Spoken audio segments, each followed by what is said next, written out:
कि वहां लंका में जब से हनुमान जी लंका को जलाकर गए हैं तब से वहां के राक्षस भयभीत रहने लगे हैं।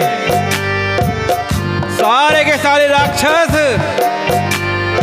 क्या कहते हैं, सो जा बेटा नहीं तो हनुमान जी आ जाएंगे। एक कहावत नहीं कहते हैं कि दूर गांव में जब कोई बच्चा रोता है तो क्या कहते हैं, सो जा बच्चे गब्बर सिंह आ जाएगा। तो राक्षस क्या कहते हैं, सो जा बच्चे नहीं तो हनुमान जी आ जाएंगे। तो हनुमान जी का भय बन गया है, लंका के अंदर सब राक्षस भयभीत रहते हैं। खौफ है रावण की लंका में हनुमान जी के लिए।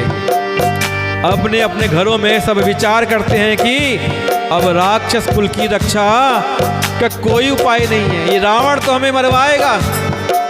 ये राजा रावण ने हमारे विनाश की व्यवस्था कर ली है। जिसके दूत का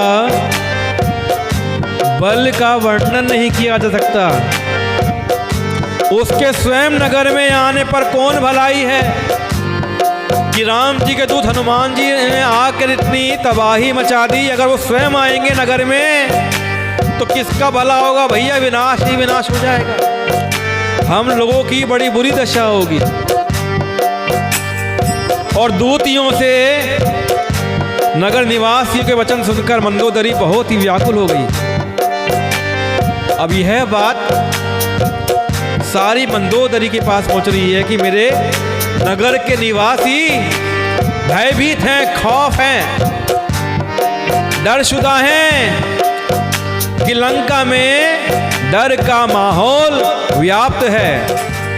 अब मंदोदरी ने सुना कि लंका में डर हो गया है, लंका का सर्वनाश करके लंका को जला के हनुमान जी चले गए। और लंका वासी सोच रहे हैं कि जिनका दूत इतना बलशाली है, इतना पावरफुल है, उनके स्वामी कैसे होंगे। तो मंदोदरी एकांत में हाथ जोड़कर अपने पति रावण के चरणों पर गिर पड़ी और कहने लगी, अपनी वाणी में नीति रस भिगो लिया, नीति की बातें करने लगी कि हे प्रियतम, श्री हरि से, देखिए मंदोदरी जी क्या बोल रही है, श्री हरि नाम के आगे श्री लगाते हैं। और रावण को बिल्कुल पसंद नहीं है जो कोई राम जी के आगे श्री लगाते हैं। तो क्या कहता है रावण, अहंकारी रावण, कि श्री मत कहो। श्री जब कोई राम के नाम के आगे लगाता है तो रावण बहुत चिढ़ जाता है, बड़ा गुस्सा आता है रावण को। लेकिन मंदोदरी को सब पता है, मंदोदरी पहचान गई कि श्री हरि कौन है। कि हे प्रियतम, श्री हरि से विरोध छोड़ दीजिए, मेरे कहने को अत्यंत ही हितकर जानकर हृदय में धारण कीजिए। मैं जो कह रही हूं इस बात को दिल में उतार लो प्रियतम। श्री हरि से विरोध मत करिए, उनसे दुश्मनी मत मोल लीजिए।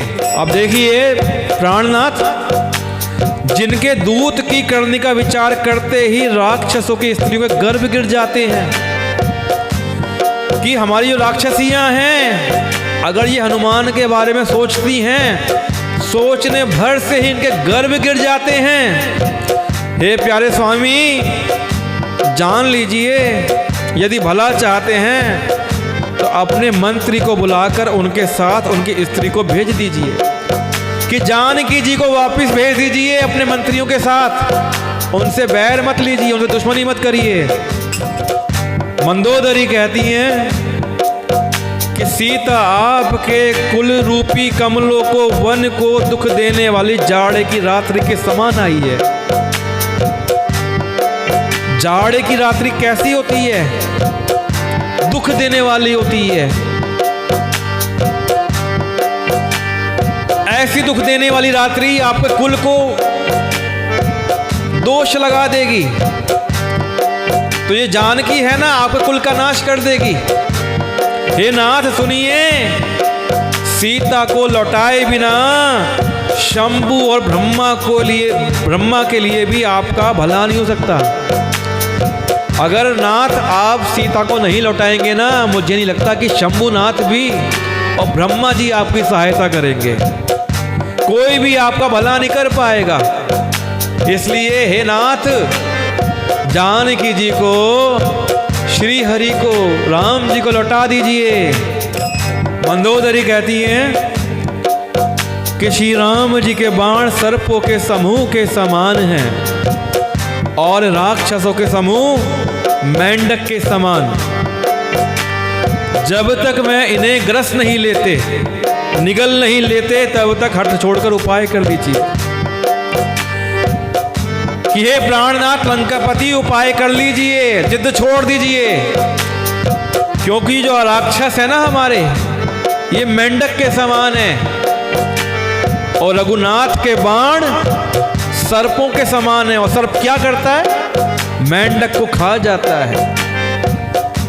तो रघुनाथ के बाण इससे पहले कि हमारे राक्षसों को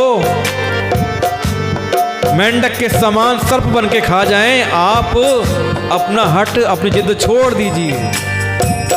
मूर्ख और जगत प्रसिद्ध अभिमानी रावण कानों से उसकी वाणी सुनकर खूब हंसा।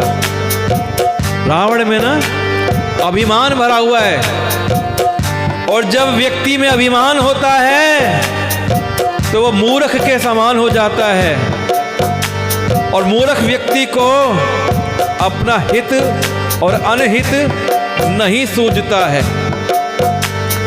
उसे कितना भी समझाओगे वो नहीं समझेगा, क्योंकि उसका ज्ञान लुप्त हो जाता है। तो रावण बोला, स्त्रियों का स्वभाव सचमुच ही बहुत डरपोक होता है, मंगल में भी भय करती हैं। तुम्हारा मन, तुम्हारा हृदय बहुत ही कच्चा है, कमजोर है। यदि वानरों की सेना आएगी तो बेचारे राक्षस उसे खाकर अपना जीवन निर्वाह कर लेंगे। आने दो वानर की सेना को, मेरे राक्षस वानरों को खा जाएंगे। लोकपाल भी जिसके डर से कांपते हैं, उसकी स्त्री डरती है। ये बड़ी हंसी की बात है। अभिमानी रावण बात समझ नहीं रहा है।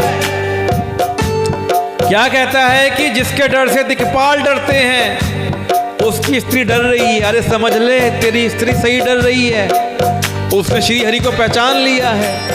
और रावण ने ऐसा कहकर हंसकर मंदोदरी को हृदय से लगा लिया और ममता बढ़ाकर, अधिक स्नेह दर्शाकर वह सभा में चला गया। मंदोदरी हृदय में चिंता करने लगी कि मेरे पति पर विधाता प्रतिकूल हो गया है।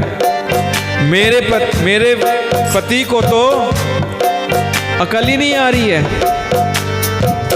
मेरा पति को अकल फिर गई है, मति खराब हो गई मेरे पति की।